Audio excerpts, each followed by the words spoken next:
Votre appareil a besoin d'une réparation. Nous réalisons un diagnostic gratuit. Récupération et livraison à domicile, sans appel ni déplacement. Nous vous envoyons le devis avant réparation et nous n'intervenons qu'avec votre accord. Pratique, transparent et professionnel. Lien dans la description. Bonjour et bienvenue dans ce tutoriel technique.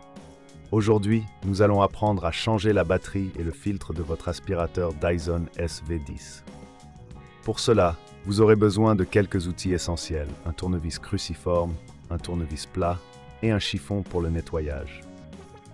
Commençons par le remplacement de la batterie. Tout d'abord, assurez-vous que l'aspirateur est débranché et éteint. Prenez votre tournevis cruciforme et retirez les vis situées à l'arrière de l'appareil. Une fois les vis enlevées, vous pouvez délicatement retirer le couvercle arrière.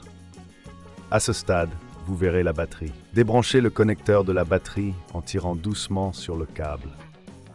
Si vous avez des difficultés, n'hésitez pas à utiliser un tournevis plat pour aider à déclipser le connecteur. Une fois déconnecté, retirez la batterie usagée et remplacez-la par la nouvelle.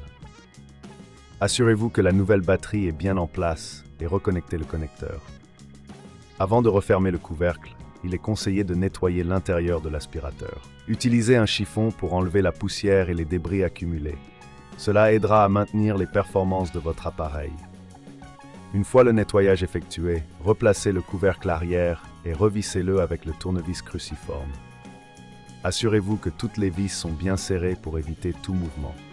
Passons maintenant au filtre. Le filtre de votre Dyson SV10 doit être remplacé régulièrement pour garantir une aspiration optimale. Pour accéder au filtre, localisez le compartiment à filtre sur le dessus de l'aspirateur. Ouvrez le couvercle et retirez le filtre usagé. Rincez le filtre à l'eau froide pour enlever la poussière. Laissez-le sécher complètement avant de le remettre en place. Si vous trouvez que le filtre est trop usé, envisagez de le remplacer par un nouveau. Si cela vous semble trop complexe, n'oubliez pas que nous proposons un service d'enlèvement et de livraison à domicile. Vous pouvez également bénéficier d'un diagnostic professionnel sans engagement pour évaluer l'état de votre appareil. Une fois le filtre en place, refermez le couvercle et assurez-vous qu'il est bien verrouillé. Voilà, vous avez maintenant changé la batterie et le filtre de votre Dyson SV10. N'oubliez pas que pour toute réparation, nous offrons un devis avant réparation, ce qui vous permet de savoir exactement ce que vous allez payer. Et rappelez-vous, pas d'appel, pas de déplacement, tout se fait facilement depuis chez vous.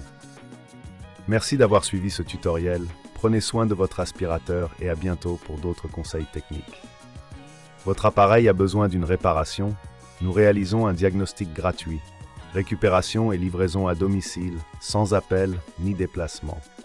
Nous vous envoyons le devis avant réparation et nous n'intervenons qu'avec votre accord. Pratique, transparent et professionnel. Lien dans la description.